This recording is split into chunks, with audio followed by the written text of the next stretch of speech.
in the same way that it's helpful to set up your bed before you're tired or your kitchen before you're hungry, rather than trying to construct them in a moment where you're in desperate need, it can also be really helpful to set up the agreements for how you're going to address conflict before you are in conflict, because that's the hardest time for us to agree about how we're going to handle our conflict, is when we're already in conflict and we don't trust each other and we're struggling to speak to each other. And if you haven't consciously, collectively chosen the pattern and the system, the shape that you would want, you're quite likely to inherit the dominant ones from our society, which often are competitive and hierarchical and often don't work out so well.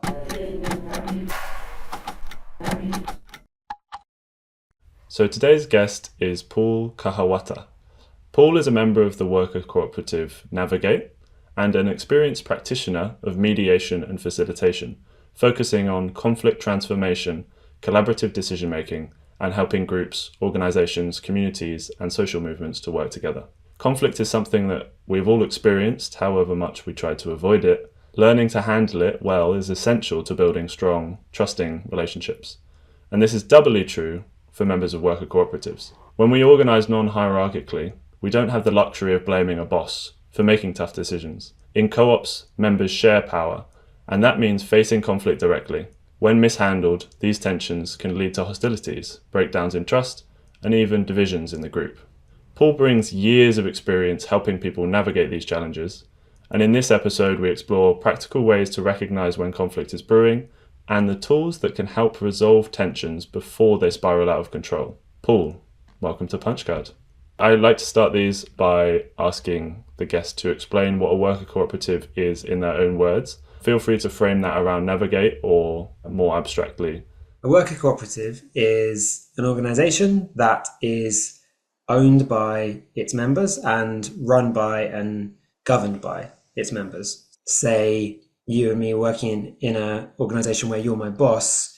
If you do something and I don't like it, you just get your way at the end of the day as my boss. But if we take that structure away and we replace it with a situation where we're working on the same level, and that unlocks a whole load of benefits for the people involved in that organisation in terms of the way that they're empowered and have real agency in deciding the direction of things.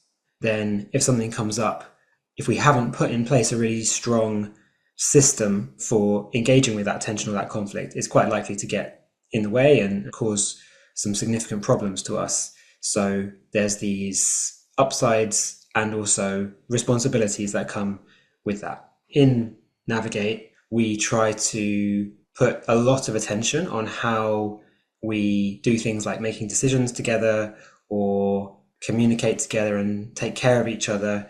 So there's a lot of things that we do to help us build strong relationships, and we have a really high level of trust amongst us. We try to be really careful about noticing and engaging with any tensions that come up so that we can engage with it when it does happen in a helpful or productive way, and also building the agreements and the sort of structures around that so that it doesn't kind of go unaddressed for a long time. Where did your kind of interest in conflict and conflict transformation come from? Since I was a teenager, I've been really interested in progressive social change and wanting the world to be a better place for everyone. And at the same time as that, seeing that at the level of individual organizations or groups or projects that are trying to do really important work and run into loads of difficulties because they haven't got a clear way of making decisions together, or they've run into a lot of conflict, and that massively limiting what they're able to do.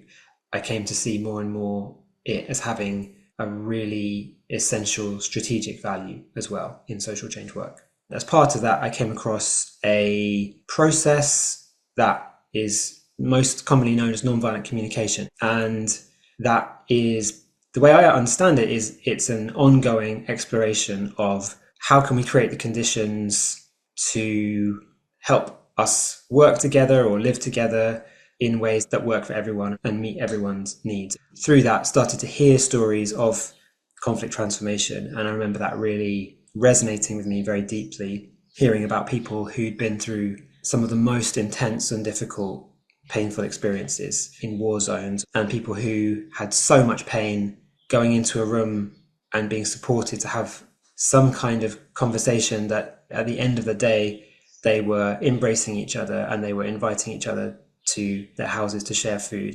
And I think somewhere in myself, I had a sense that's what I'd like to spend my life doing, is something that has a chance of bringing people together, even when their differences or the pain they have is huge. Often people, I think, don't really know how to get the kind of support that might be helpful. And I think it brings about a huge amount of pain and gets in the way of a lot of good things. So what is your definition of conflict, and how do you recognize it now? You said that now you see it kind of everywhere. What do you mean by that? So I could understand conflict as a signal or a form of feedback. One thing that it might be a signal of is that some needs are unmet. In many situations, conflict, I think, is a sign that there's not enough trust or enough agency for people to be able to act on those unmet needs, to address them, to try to meet them better. And it might also be giving us a lot of feedback about our social or organizational systems. So I could give an example of what I mean by that. If you think of a situation where someone goes into a shop and takes some bread without giving any money and without saying, they take the bread and put it under their coat and they're heading for the door, and the security guard tries to grab hold of them and they run away from the security guard.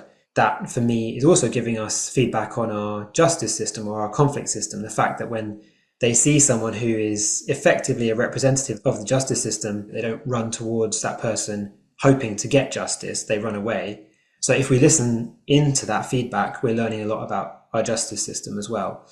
And it can be harder to see closer to home in our, say you're working in a small organization and you're getting into some conflict or tension with your colleague, but it may often be about the fact that your ways of making decisions, your decision-making system isn't quite agreed or isn't quite fitting with your ways of working or your ways of sharing resources within your organization or clarifying roles isn't quite working for you. And one last thing I'll say is that I think conflict can weaken or strengthen our collective power depending on how we listen to it and how we respond to it. So going back to the example of if you and me were working in an organization together, the reason we're in an organization is to try to increase our collective power a lot of the time, to be able to do more things by collaborating than we could do separately on our own.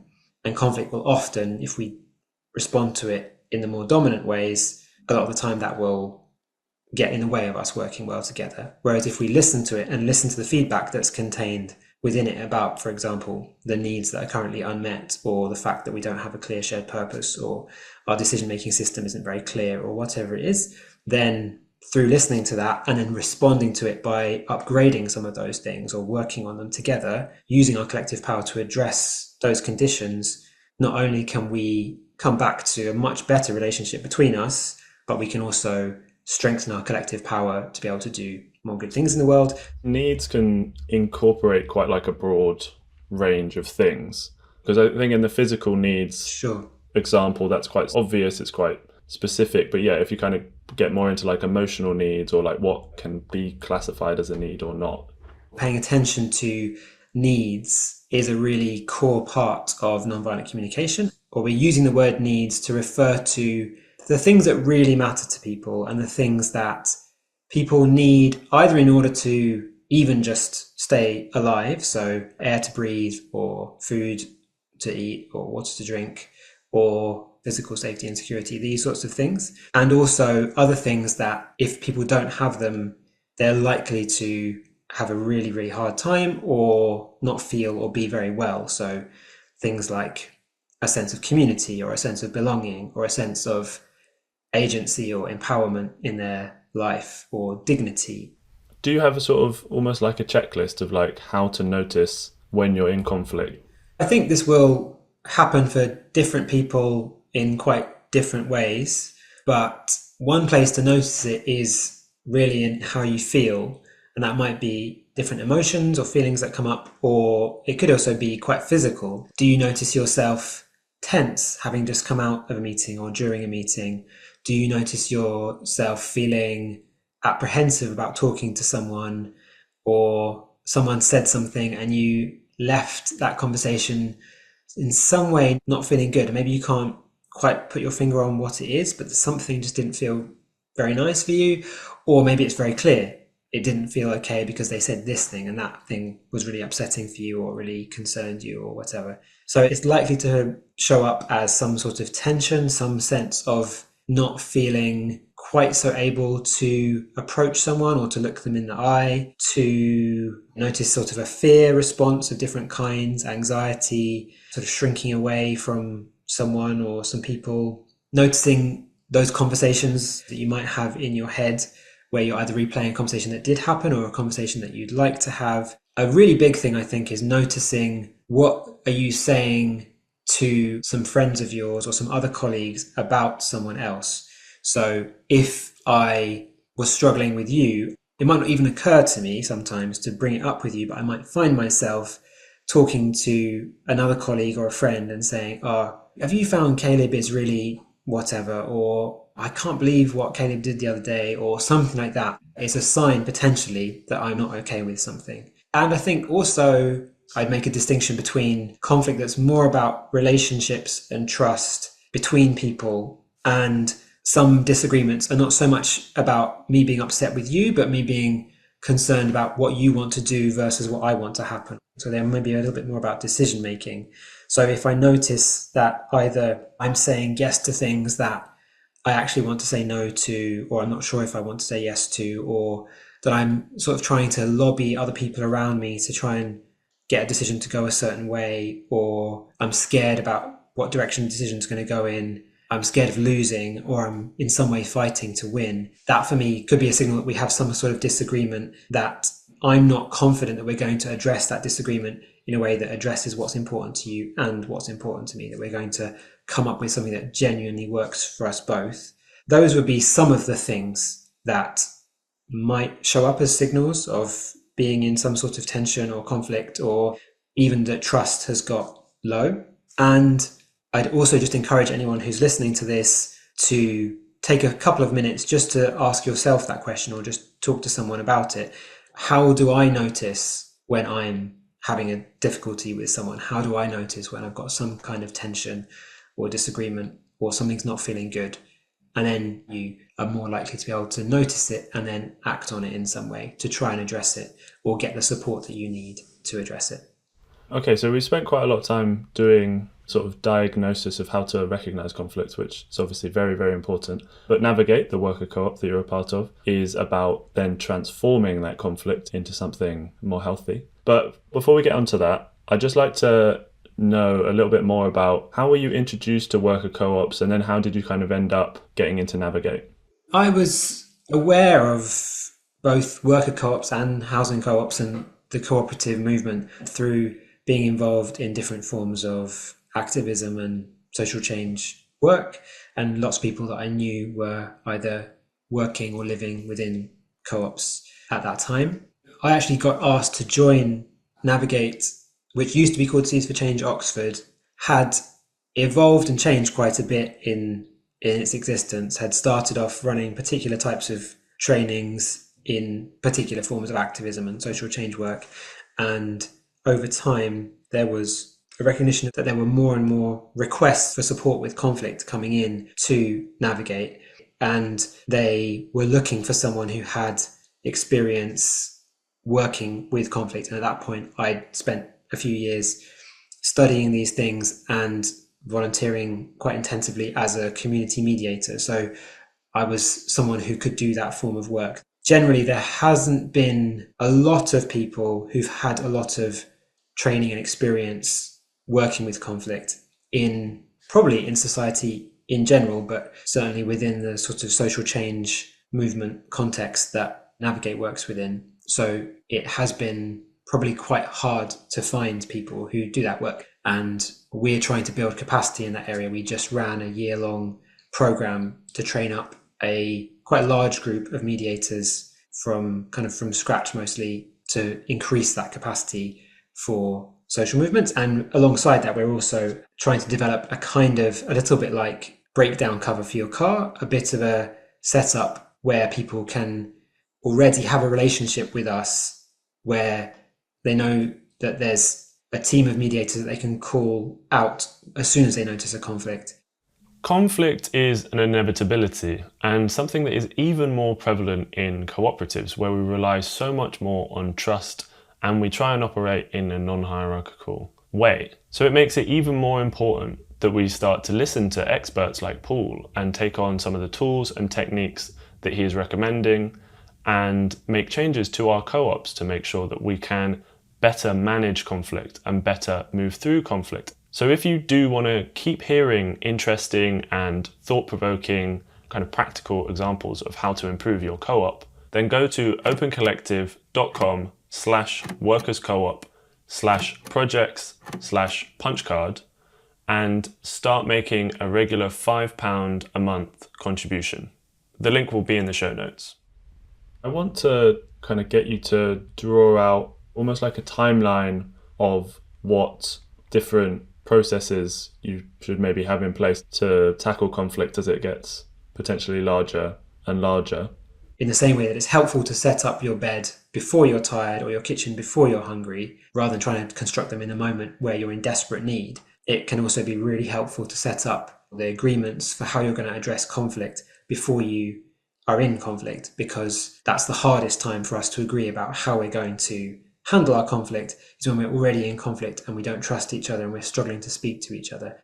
One element of what you could think of as pre-conflict work is where you build strong relationships of trust and understanding between people. So we're not just working as if we don't know each other or care about each other at all. We have some way of connecting with each other in an ongoing way to build and sustain trust between us. And that is then really helpful if there's a strong human relationship between us. Hopefully that will mean that if you do something that didn't work so well for me, I'm more likely to interpret that through a framing of trust than go straight to thinking that you're out to get me or that you don't care about me or that kind of thing.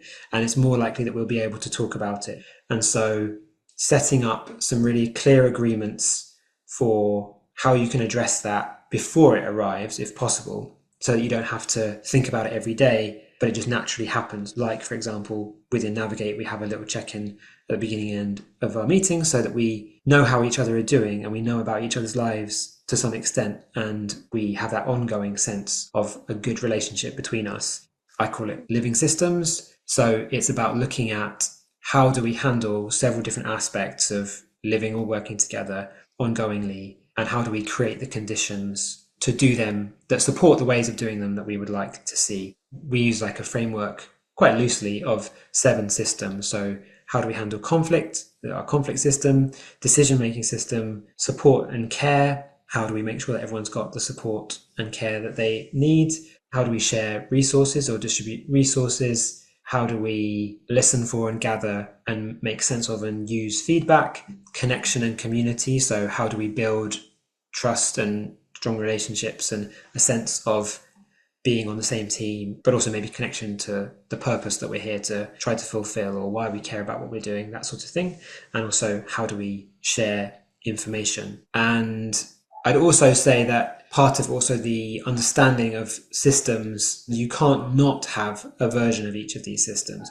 You can't not have a conflict and justice system. You might not think of it as a system. You might not have noticed it or ever talked about it, but you are quite likely to inherit some kind of pattern of how you're going to engage with conflict or make decisions or whatever it is. And if you haven't consciously, collectively chosen the pattern and the system, the shape that you would want, you're quite likely to inherit the dominant ones from our society, which often are competitive and hierarchical and often don't work out so well. If you want more information on the living systems, there's a free resource on our website, which is a course that can guide people through working with each of those areas to look at anywhere where any of those things aren't functioning in the way that you'd like and trying to then evolve or upgrade them. And something that we go into in depth in the Living Systems course is 5 preconditions of a social system, that the stronger each of them are, the stronger the system. So, for example, one of those is the level of agreement. It could be that I arrive in our organization and say, hey, I've been to a workshop. I've heard about this great new way of making decisions. Let's do this. But if the other people in the organization haven't really chosen it for themselves, it's unlikely to really work for them and be something that they are really going to follow and invest themselves in. So what's the level of agreement, and have the different people who hold power in different ways within the organization actually said a meaningful yes to that system? Something that I really want to emphasize about it, and the reason that I started calling my approach to this living systems, is that I think sometimes people can hear the word system and think of it as the kind of thing that's just written on a document or is a procedure or a set of procedures. And for me, that's part of the living system, but everything is part of the living system, and it's what actually plays out. So if we might have said our decision-making system is to follow consensus decision-making, but then what's the distribution of power? Has everyone agreed to this way of making decisions? Does everyone have the information they need on how this process works in order to be able to really access it? Things like that. And that's an ongoing process. So if we set up this system and it's working really well for us for a while, and then in time, somehow it's not working so well, have we set up the things so that that system can be evolved and changed ongoingly?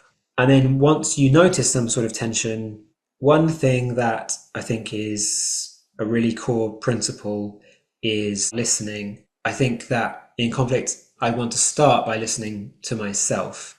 If I'm having a difficult time with you, I want to listen to myself in a way that is making sense of my own experience, empathically, understanding, oh, what is it that I'm feeling? And trying not to judge that or to notice where I'm judging that, but trying to find a way to listen to myself. And it feels really good in my experience and the experience of many people if I can be like, that was really frustrating for me, or I felt quite sad when that happened, or I felt really angry when that happened, or whatever it is. And also trying to listen to not only what I've been feeling, but following that down to something that really matters to me within that feeling. So if I'm angry about something, it's because I care about something. If I'm sad about something, it's because I care about something. If I'm scared about something, it's because I care about something. So trying to find out, what is it that I care about? Perhaps all feelings that we experience are giving us a signal of how well our needs are met or not met. So if you're really sad, maybe it's a signal that you need more connection or more support. And then once I've done that with myself, it's possible perhaps to listen to other people in that way. So can I get enough support where I become both willing and able to hear what's important to you? Can I understand where you're coming from in a way that doesn't cancel out the impact it's had for me necessarily? And maybe if we're having a conversation, can I turn up the quality of my listening? And maybe even check with you if I'm understanding you in the way you want to be understood. If I say to you, hey Caleb, so how's it been for you? What's been going on? I could say, so I want to check if I've understood that in the way that you wanted me to get it. Is it something like this? And just offer back to you, this is my understanding of what you're telling me. Does that match your experience? Am I hearing you in a way that you feel heard and like I've got you, kind of thing? If I'm okay with that, then we can just sit down and do that. Maybe that doesn't quite feel doable, so we slightly increase the level of support. So we get one or two colleagues that we trust to just come and sit with us in silence. I personally often don't want people who haven't had quite a lot of experience and training to try and actually mediate. It's a difficult thing to do.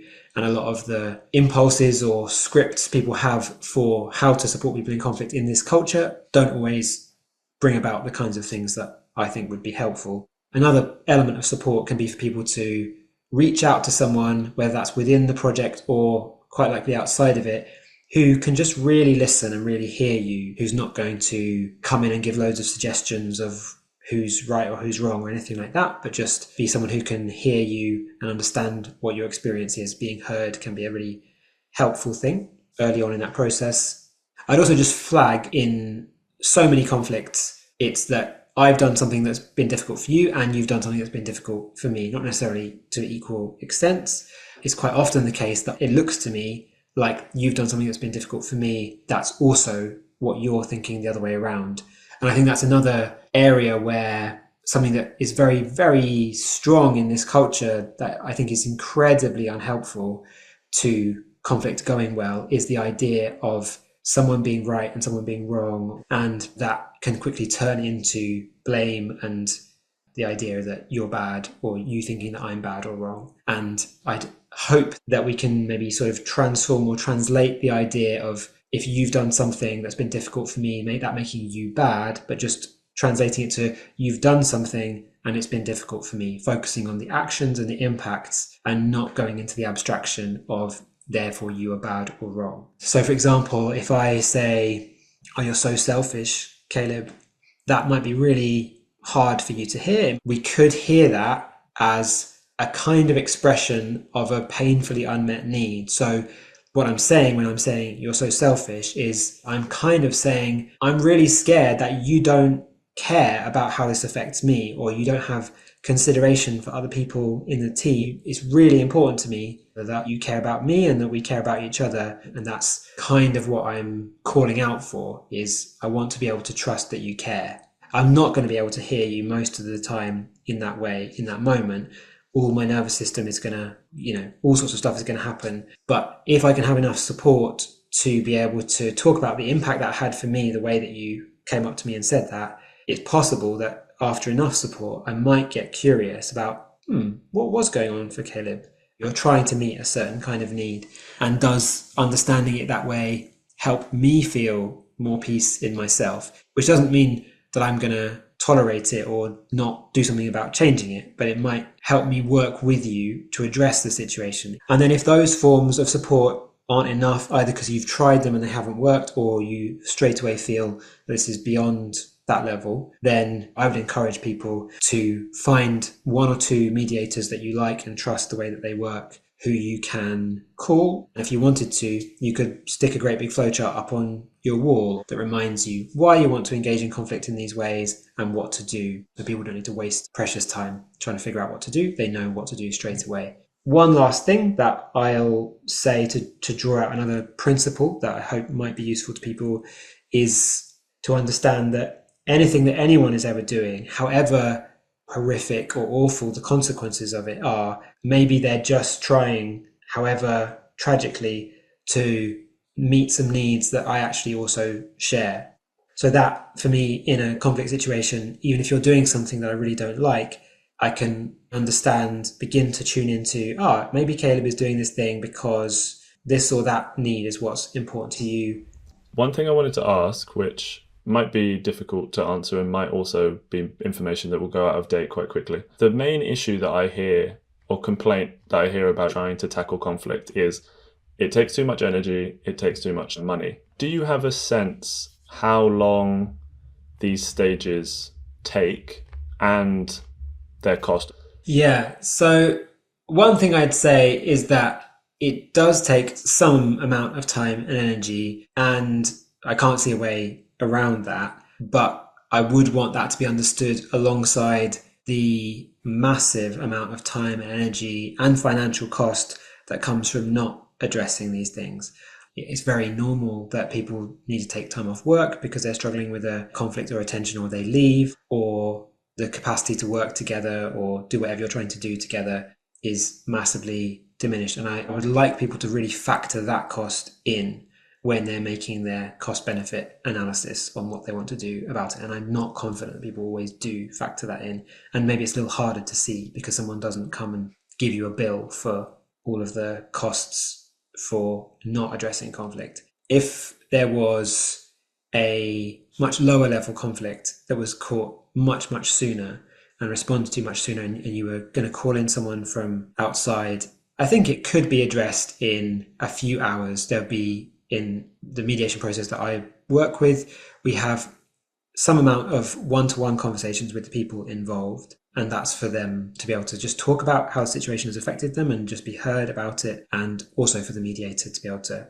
understand what's been going on for that person. And people often find those meetings really, really helpful in themselves. And it's also to explain the process and check a few different things before going into the mediation process and checking if the people are really up for going ahead and what support they need, stuff like that. And then it might be that the actual mediation process, if it's a fairly small thing, it could just be a couple of hours perhaps. And then when agreements are made, which is really important to me in the approach that I use, that it's not just a kind of relational untangling, but it's also looking at really practical agreements to address what has happened and how to set things on a good course going forwards. with that, I try to make sure there's always a review meeting for those agreements. Maybe it happens a month later or a couple of weeks later, depending on the situation, to look at, have we managed to follow those agreements and have they worked out for us okay? So that's the broad arc of a mediation process. At the sort of calling late, big, long mediation process end of the spectrum, things can end up being, for me, approximately 35 to 40 hours of work, a mediation between two people.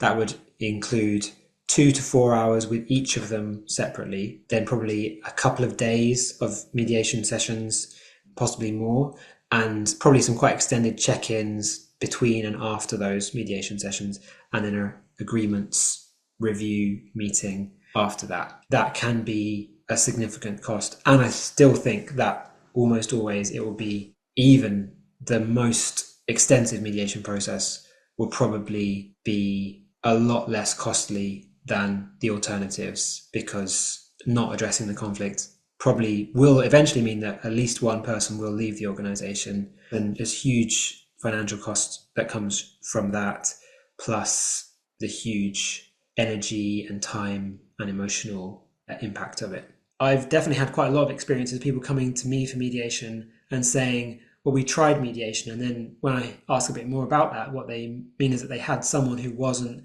a trained or experienced mediator. We're training people up for a very extensive, long program of training where they get lots of input and lots of practice and lots of coaching. So I think sometimes people think of what they've experienced as mediation not working. And I would say that's not the same thing as the kind of process that we try to offer. That, or it might be that you've worked with a mediator whose approach doesn't work so well for you, and you could find someone else whose approach would address what wasn't working with the previous mediator. Trying different things that didn't work for quite a long time, and then taking ages to actually get the level of support they needed, and at that point they're exhausted, or they've given up, or the level of pain just feels too much for them, or it feels like the only way to care for themselves is to not step into that process. Say, for example, you and me live together in a housing co-op, or we work together in an organization, and I'm really upset with you and you're really upset with me, but you don't want to go to mediation. It's really tricky to find a way out of that situation, because mediation does need to be voluntary. If you don't actually want to work through things and resolve them, it doesn't work very well for you to go through the motions of the process because you don't see any other option at all. So if there's no way of addressing your concerns about participating in mediation, or we've tried it and it just didn't seem to be working out, and you've said, I don't want to do any more, then I think we're moving from collaboration to sort of unilateral or non-collaborative approaches. And I think that it is a really important thing to think about. What do we do if we just cannot agree, or someone is not willing to participate in a particular process, or that sort of thing, and trying to have a clear and clean process that's been agreed beforehand. If I've been part of really thinking that through, and then it comes to, it's actually me that needs to be the person who's stepping out in that way, there's really no guarantee of it, but there's a possibility that I can see, like, yeah, we are in this stuck place. You think this, I think that, you feel this, I feel that. We don't seem to be able to find our way to resolution. So we're going to follow this process that we designed, in which it's going to lead to me being the person who steps out of the organization or something like that, through a recognition that we're stuck and we're out of capacity and we're out of willingness. And if we really care about this project, maybe the most useful thing is for someone to just step out, and we just carry on, or both people to step out, and the thing can carry on and survive. You mentioned something a little bit earlier about the way of communicating, and one of my guests said that they hate nonviolent communication because it can be twisted in a way which can kind of be used in a bit of a classist way. Even the term itself has this sort of image of like speaking very calmly and very softly and all of that sort of thing. If you could speak to that a little bit. Thank you. So I find that a lot of people have had an experience that they have found really quite negative for them. I'd say that pretty much all of the criticisms or concerns people raise with nonviolent communication, I basically completely agree with them. And still, I really passionately love nonviolent communication because I think I understand it and I try to practice it in a way that for me is informed by those concerned. I don't understand nonviolent communication as being about changing the way that we say things. For me, it's much more about a way of listening. If you say, "You're so selfish, Paul," for me, part of the beauty and the power of nonviolent communication is that if I have enough support, I can find a way to tune into what's important to you without asking you to change how you say stuff or restructure your sentences or avoid certain words or ask people to calm down or be nice or stop using certain language or whatever. And I agree that a lot of that can have huge layers that are related to class and other forms of marginalization. The more marginalized people are, the more their forms of expression and language will be marginalized and will have been kind of categorized as not appropriate or not good by the dominant systems. When I tell people that I'm inspired by and guided by the principles of nonviolent communication, I often, alongside that, want to say to them,